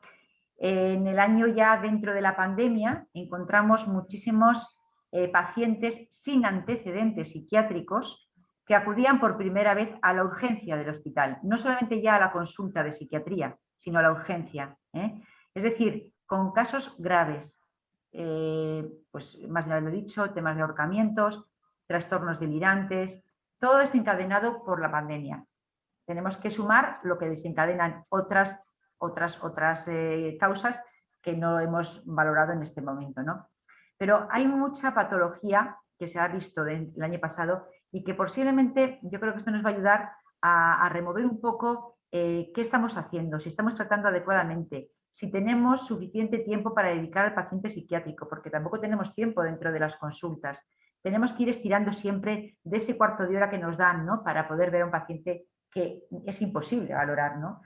¿Cuántas veces te tiras una hora con el paciente y en el minuto 50 dices, ay, pero si esto era súper importante, si me lo hubiera perdido, este 50 minutos no hubiera llegado aquí. Entonces, al paciente psiquiátrico hay que darle mucho tiempo, dedicarle tiempo, y por eso también necesitamos más profesionales, porque claro, si no, no damos abasto para llegar a todos, ¿no? Bueno, pues decía que ha aumentado la demanda de pacientes en psiquiatría y ha aumentado, curiosamente, la demanda de pacientes adolescentes.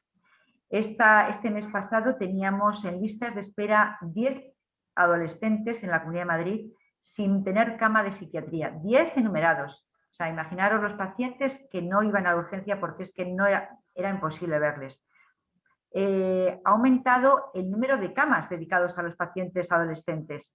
Es decir, que hay hospitales, como fue el Gregorio Marañón, que tenía pues una cantidad de camas que dedicados al COVID, se quitaron estos del COVID y se dedicaron a adolescentes.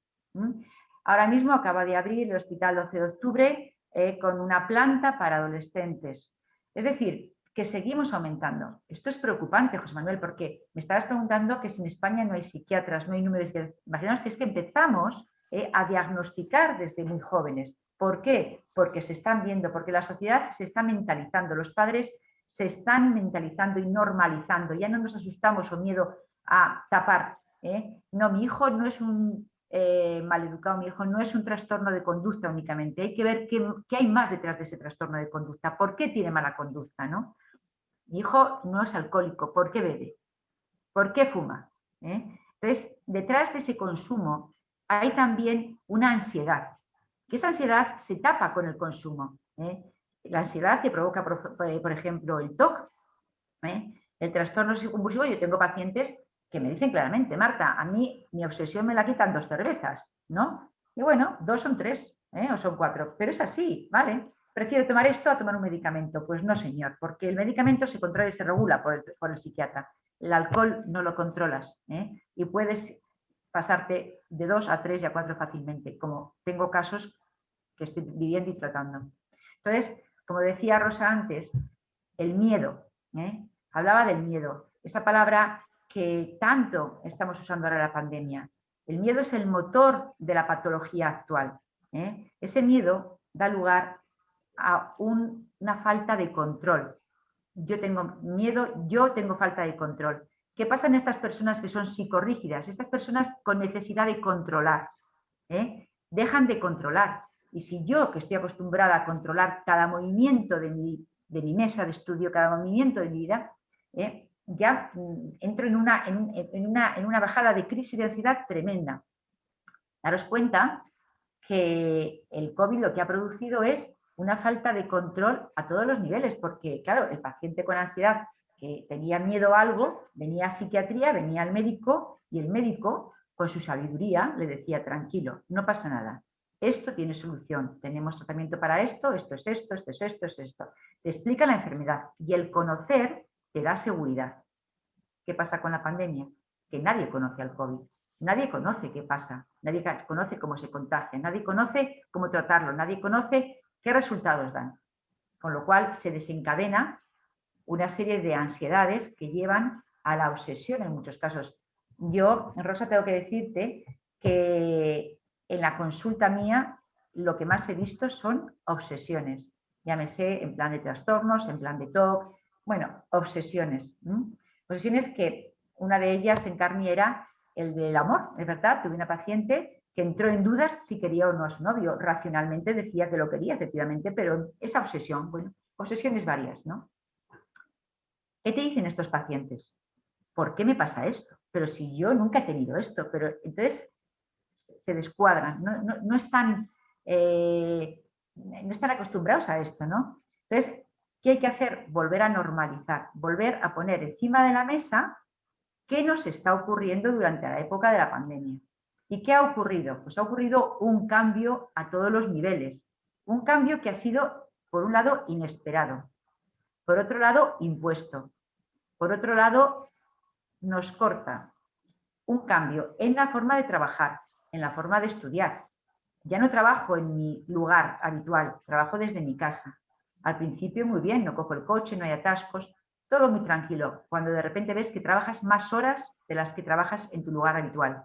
Pasas a trabajar 12 horas sin cambiarte muchas veces de ropa. Muchas veces te falta ese contacto, esa interacción con compañeros con los que echas una risa, con los que cambias una frase, con los que tomas un café, con los que te desahogas porque el jefe te ha dicho, date cuenta, vengo del despacho, me acaba de decir, va. Todas estas cosas las perdemos, ¿eh? Y nos concentramos en ver una pantalla y trabajar. Además de eso, estás en tu casa, con lo cual ya comes en tu casa y cenas en tu casa. No tienes a veces ese café intermedio ni esa cervecita entre medias y además tienes que hacer la comida y además tienes que hacer la limpieza porque la señora de la limpieza ya no viene. Entonces ya más trabajo todavía. Y al principio, pues bueno, se controlan los niños por un lado y los padres por otro, pero ¿qué pasa con el paso de los meses? Que ya es un horror vivir bajo el mismo techo, por muy grande que sea la casa. Pero los que conviven tienen que tener espacios independientes, tienen que dejar de verse durante un rato en el día porque es lo más sano. Y esto no pudo ser, con lo cual lo que era sano deja de ser porque ya no tenemos esos espacios. A ello se añade otro factor más.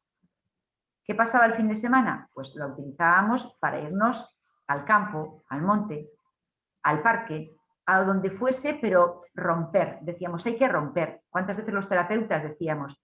Tienes que romper, tienes que cambiar de ambiente, tienes que desahogar, desconecta, vamos a desconectar el fin de semana. Dejamos de desconectar, continuábamos con la misma rutina. Pero todo esto hay que explicárselo al paciente que viene. ¿Por qué? Porque lo hemos vivido, pero no lo hemos explicitado, no lo hemos compartido, no lo hemos analizado. Y es muy importante para conocer lo que nos pasa, analizar cada momento de la vida que hacemos. Cuando al paciente se lo explicas, el otro día tuve un paciente que es un trastorno obsesivo, compulsivo, que estuvo muy grave hace unos años, con un ingreso importante, pero con lo bien que yo iba, pero si yo iba muy bien, si además durante la pandemia he estado muy bien, y ahora de repente me empieza a subir medicación porque me empiezo a encontrar con más ansiedad. Bueno, pues que sepas que esto ha pasado, que te ha pasado esto, que además tú recuerdas que vivías con tus padres, que trabajabas fuera, que tenías pánico a contagiar a tus padres. ¿Cuántos te han dicho, tengo miedo a contagiar a mis padres? Miedo a ser el responsable de la muerte de mi padre si le pasa algo. Entonces, ese miedo lo hemos vivido, lo hemos internalizado y no lo hemos exteriorizado porque pocas veces lo poníamos en común o lo hablábamos con los nuestros. Entonces, todo eso se lleva aquí en las espaldas, todo eso hace mella y hace que por el paso del tiempo y más cuando ya la cosa se va estabilizando y tranquilizando, aparece la ansiedad, ¿no? En carne, ¿cuántas veces decimos y vemos a los pacientes que nos dicen, pero si yo he estado estresadísima todo el año, con muchísimo agotamiento, pero justo el día que me cojo vacaciones, me voy a ir de viaje, me pongo con ansiedad. Entonces, ¿por qué? Porque paras el motor, paras esa aceleración que llevas y haces ¡pum! Y ahí te viene todo lo que llevas en la mochila, ¡brum! Vuelca por delante y lo ves, ¿vale? Entonces, esto es lo que hay que decirle a los pacientes. Y otra cosa que ocurre con los adolescentes, se han enganchado a las redes sociales, pero se han enganchado de una manera tremenda. ¿Pero por qué? Porque les hemos dejado. Al principio decíamos, uy, los que mejor lo llevan son los adolescentes, los niños lo llevan muy bien. ¿Por qué? Están en sus casas, estudian con el ordenador, con el colegio. ¿Y qué hacen luego? Estaban tranquilos. ¿Por qué? Porque estaban con sus amigos a través de las redes sociales. El que tenía menos amigos igual buscaba amigos. Esto calla a los adolescentes, esto calla a los jóvenes y nos dejan muy tranquilos a los adultos. Pero, ¿qué pasa cuando ya el COVID se va relajando y vemos que nuestros hijos siguen enganchados a las redes sociales a las 2 de la mañana y a las 3 de la mañana? Y que no pueden vivir y que les quitas el móvil o les quitas la tablet y se ponen con una agresividad tremenda, con una irritabilidad tremenda, con mal carácter, con ánimo deprimido, con ánimo bajo. Es la consecuencia de esto, de las tecnologías que nos han llevado, y es la manera única que tenían de relacionarse, porque también es verdad que no podían relacionarse de otra manera. Los límites se han acortado, no se han puesto. Bastante tenían con el COVID y con no salir de casa como para ponerles límites. Pues no se les podía poner, pero hay que ponerlos. Fíjate, Marta, me ha apuntado una cosa. El día 18 estamos a 20, Día del Orgullo Loco. El día 18 fue 30 años de FEJAR. FEJAR es la Federación Española. Lo digo para todos los padres y madres que a veces pensamos que a los jóvenes, lo acaba de decir Marta, no hay que controlarlos. Recuerdo que estuvo en esta jornada que hicimos, habló el día 18, 30 años de la Federación Española de Jugadores de Azar en Rehabilitación, y nos dieron unos datos donde hay 670.000 personas en España enganchadas al juego, lo que se dice ludópatas, pero de ellos lo más grave es que el 44% son jóvenes de menos de 26 años. Y recuerdo que tanto el delegado del Plan Nacional contra las Drogas como el secretario que vino de Estado lo comentaron. Aprovecho porque este programa es de salud mental y ya has comentado este tema. Lo has dicho, muy peligroso el tema de las redes sociales y sobre todo el juego. No estamos hablando hoy de juego, pero quiero remarcarlo. Ha crecido en España una barbaridad en las adicciones a través de los juegos de azar, por eso que estás comentando, nadie nos metemos, ahí están todo el día delante del ordenador. Pues aprovecho para decirlo, queridos padres, lo dejó todo el mundo bien claro. ¿Por qué si están en tu casa, tú le has pagado el ordenador, cómo no vas a controlar ese ordenador? Ahí queda, Marta, perdón, seguimos. Sí, y a raíz de lo que estás diciendo, José Manuel, muy bien la intervención que has tenido, el tema del alcohol y de las drogas. ¿Por qué? Porque también es más de lo mismo, o sea, estamos pasando por una época en la que los adultos, pues su aliciente, como decir, su descanso era tomarse su vinito o tomarse su cervecita, ¿no? Y bueno, pues esto un día puede llevar a más, a más y a más. Y los niños, pues los adolescentes, en el momento que tenían libre, pues también se ha visto que ha habido un aumento del consumo de sustancias como puede ser el cannabis, como puede ser marihuana, como puede ser también el alcohol. Yo tengo pacientes adultos jóvenes y adolescentes de 17 y 18 que han aumentado el consumo de alcohol en los ratos libres que tenían con sus amigos.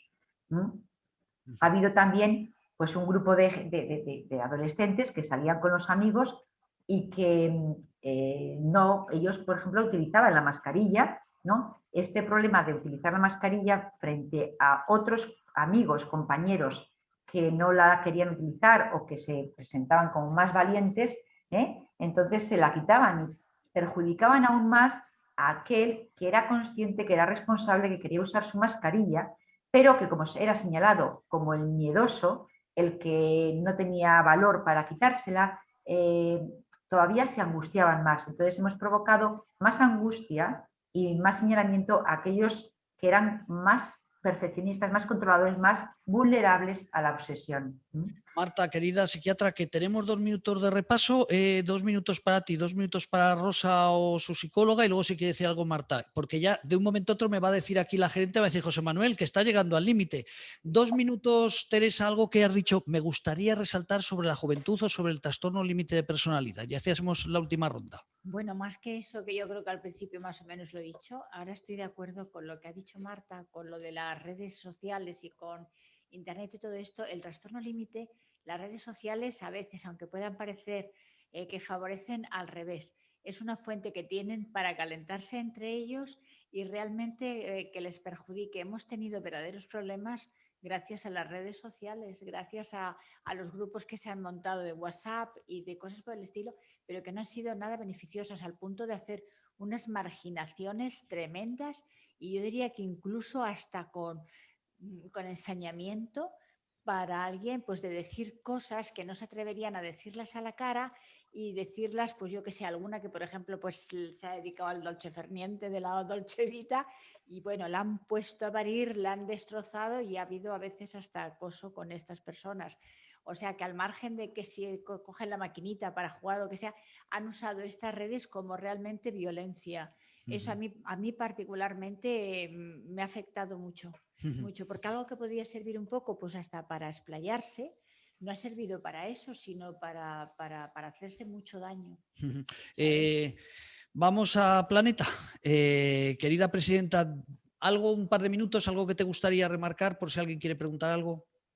Sí, quiero remarcar que 2 grandes enemigos que encuentro para hacer esta detección precoz, el primero es el estigma y el segundo es la falta de inversión en la salud mental. Son los 2 grandes enemigos a los que nos enfrentamos.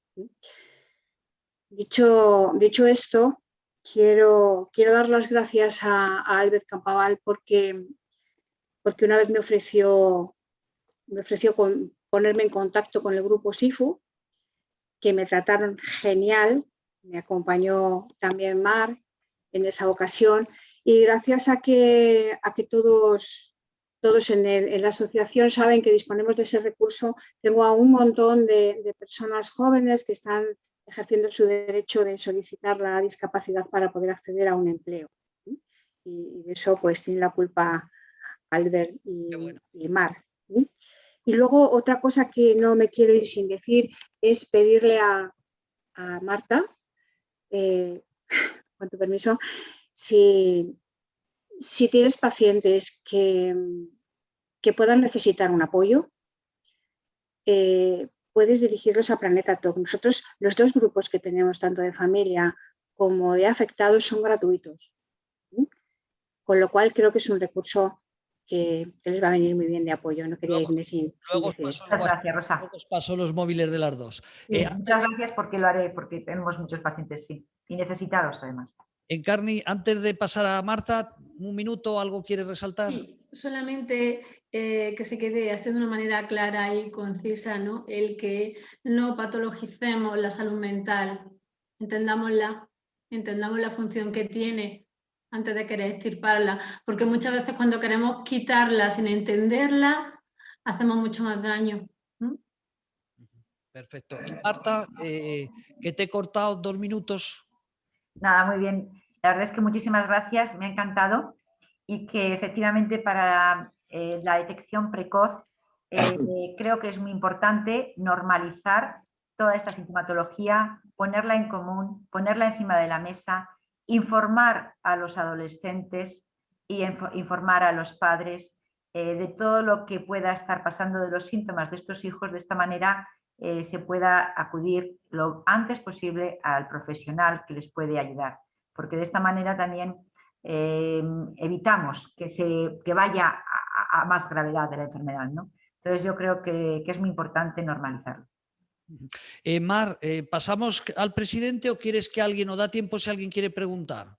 Pues igual alguna pregunta. De todas formas, estoy leyendo los comentarios de la gente, a todo el mundo le ha encantado, dicen que se hace muy corto, tomaremos nota, es verdad, yo siempre tengo la sensación cuando hacemos las jornadas que hay tantas cosas que contar y tantas cosas que decir, pero yo creo que es bueno que nos quedemos con las ganas para volver a encontrarnos, para volver a seguir profundizando en estos temas y crear la misma sensación que han creado las 4 ponentes que han estado hoy aquí, que mira que estoy acostumbrada a escuchar a personas hablar de discapacidad, de problemas, de enfermedades, y yo también me sigo emocionando escuchando a cada una de ellas, ¿no?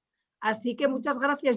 La verdad es que estamos muy justitos de tiempo, pero hay alguna pregunta que han preguntado a Rosa, bueno, aunque luego ya ha contestado sobre el tema de si se diagnostica a muchos niños antes de los 14 años, y luego qué indicadores hay para detectar de forma precoz un TOC. Voy a contestar a la primera pregunta, y es que sí, estamos detectando muchísimos casos en la infancia, afortunadamente, porque esto sí que les ayuda en el pronóstico. Tenemos... ¿Me oís ahora? Ahora, habíamos perdido un poquito. Sí, bueno, pues que como decía, sí, tenemos niños incluso de 5 años y cada día más. Estamos trabajando muchísimo con la población infantil, y en cuanto a esa sintomatología que se puede reconocer, ¿no? Tanto como para el docente como para la familia, casi mejor prefiero que Encarni, si quieres tú contestarle, igual tú acotas un poco más la información, porque yo me puedo estar extendiendo. Tú seguro que eres pues venga, más concisa. Bueno, muy rápidamente, por no robar mucho tiempo. Sí, cuando trabajamos con la infancia y adolescencia, el trastorno se detecta muy rápidamente a nivel conductual.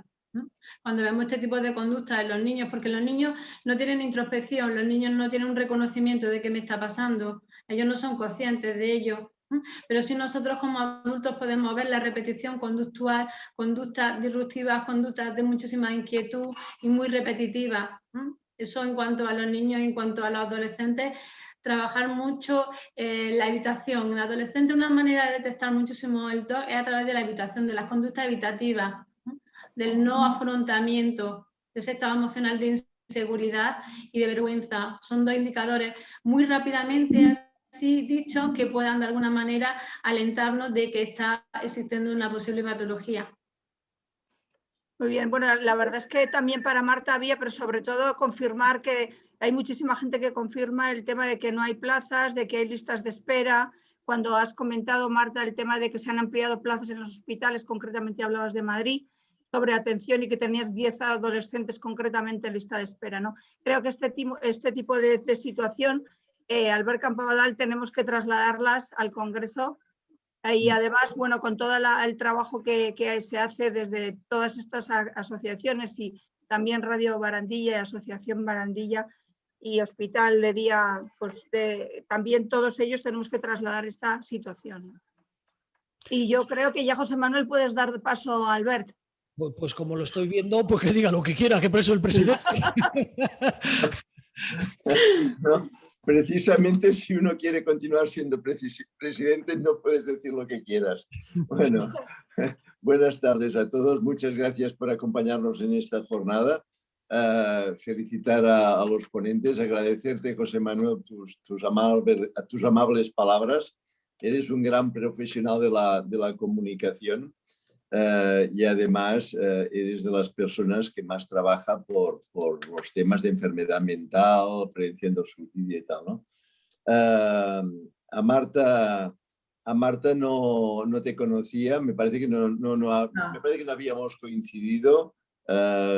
Felicidades por tu trabajo. Tenemos dentro de CET, tenemos a Bartolomé Escandel, que es presidente de la Asociación de Jubilados de España, que también es militar y médico. O sea, que ser médico y militar parece que se está poniendo de moda. Y bueno, con Teresa ya nos conocíamos y con Rosa. Con Encarni no sé si habíamos coincidido en alguna jornada. No, pues encantado, Encarni. Nada, el COVID realmente nos ha cambiado la vida. Yo pillé el COVID en marzo del año pasado, el 4 de marzo, que hicimos, en CET hicimos una jornada en la sala, en el Salón Ernest Lluch del Congreso de los Diputados, y allí yo creo que la mitad salimos con COVID. La verdad es que yo lo pasé muy ligero, continué trabajando, además en aquellos momentos no habían pruebas ni nada y te pensabas que posiblemente era una gripe y ya está, si es que no estabas muy mal. Pero el COVID nos ha cambiado. Yo creo que cosas buenas no nos ha traído prácticamente nada, pero sí que nos ha traído pues, el que nos hemos acostumbrado, pues, por ejemplo, a webinars, videoconferencias como la que estamos haciendo, y esto nos permite una interactuación y un conocimiento mutuo y un relacional inmenso. Y esto ha venido para quedarse, esto es una cosa buena. Ahora, realmente lo que es las redes, pues sí, puede llegar a ser obsesivo, ¿no? A mí alguna vez, oye, que te envié un correo y no me dijiste nada, esta mañana te he enviado un WhatsApp y no me has contestado. Es que no he tenido tiempo, es que he estado de reunión en reunión, ¿no? Y los chavales, evidentemente, con las redes. Ayer comía con una periodista, y me decía, el 80% de los periódicos ya se leen en la tableta. O sea, estamos perdiendo el papel. O sea, todo el día estamos con la tableta, el teléfono delante, el ordenador. Y bueno, y yo creo que nos guste o no nos guste, esto ha venido para quedarse. Tendremos que desechar lo peor, pero aprovecharnos y quedarnos con lo mejor, ¿no? Y desde luego, una de las cosas buenas, repito, son estas jornadas. Nosotros en CET intentamos, cuando hablabais de la obsesión, me he preocupado porque soy un poco obsesivo. Soy un poco obsesivo por cada día ser un poco mejor, cada día hacer más cosas, cada día ser más eficiente. Y a veces me preocupo, digo, a ver, para un poco, echa el freno, relájate. Y tengo la suerte que los fines de semana, Marta hablaba de desconectar, soy bastante capaz de desconectar. Consigo desconectar y entonces pues esto me carga pilas, ¿no? Entonces en los últimos 20 días hemos, por ejemplo, tenido jornadas con FESIE, que hoy están aquí también presentes. Es un sindicato tremendamente activo y muy preocupado por la discapacidad. Hablamos de la tutela, la curatela y la planificación del futuro de las personas con discapacidad intelectual.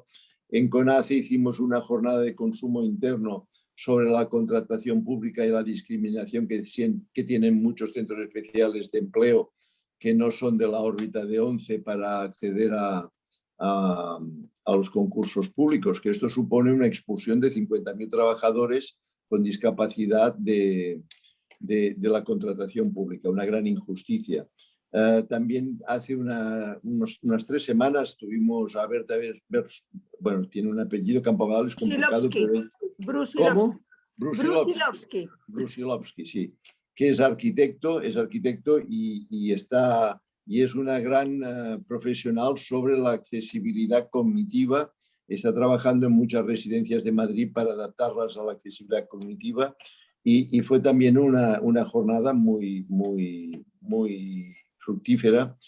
También no sé si fue la semana pasada, estuvimos en el Congreso de los Diputados apoyando a Matarí. Matarí es el diputado del Partido Popular que tuvo que aguantar el chorreo de la ministra Celaá hablándole de lo mala que era la educación especial y lo fantástico que era la educación ordinaria. Entonces, pues bueno, nosotros desde el Consejo Español lo que decimos es que estamos en favor de la inclusión de todas las personas con discapacidad en todos los ámbitos de las sociales, el ámbito social, cultural, deportivo, laboral, pero bueno, a veces la discapacidad es como es y tenemos que tener pues elementos de discriminación positiva, ajustes, tenemos que actuar a veces pues de formas diferentes y una de las fórmulas que hace más de 50 años que funcionan es la educación especial. Y el diputado del Partido Popular, Matarí, pues tiene una hija con síndrome de Down que ha ido a colegios de educación especial y la verdad es que le han funcionado muy bien. Y muchos diputados en el Congreso que votan en contra de la educación especial tienen hijos que han ido a educación especial, ¿no? O sea, pero bueno, son cosas de la política que a veces cuesta de entender, aunque las acabamos entendiendo, ¿no? Y bueno, y intentamos pues esto, ser lo máximo activos posibles dentro de nuestros medios en el Consejo Español. Y todo lo que hacemos es gracias a todos vosotros. Repito ya por tercera vez, por favor, a través de Mar Ugarte, hacedme aportaciones para mi intervención el próximo jueves, ¿no? Sabéis algunos que estamos con el proyecto de lanzar un periódico. Me hubiera gustado ya que estuviera en las redes, todavía no estamos en las redes, todavía tardaremos un poco. Las cosas a veces son más difíciles de lo que uno se piensa al empezar, pero bueno, quizá porque tenemos poco ojo y nos pensamos que son más fáciles, nos lanzamos, pero bueno, al final lo acabamos consiguiendo y estoy muy ilusionado con este periódico que va a ser una gran ventana del mundo social para toda la sociedad, ¿no? Y para hablar de todas las problemáticas que tenemos y las cosas que nos pasan y lo que deseamos y lo que necesitamos y lo que queremos, ¿no? Y a ver si esto pues, se convierte en una realidad muy pronto, ¿no? Del trabajo de SIFU, Rosa, pues bueno, en SIFU intentamos pues, hacer lo que podemos. Cada vez que podemos insertar laboralmente a una persona con discapacidad en la plantilla de Grupo SIFU o de cualquier otro centro especial de empleo, es porque nos ha salido una oportunidad en casa de un cliente. Es decir, a veces no podemos hacer todo lo que quisiéramos porque no tenemos todos aquellos servicios y aquellas posibilidades para poder hacer las inserciones que queremos.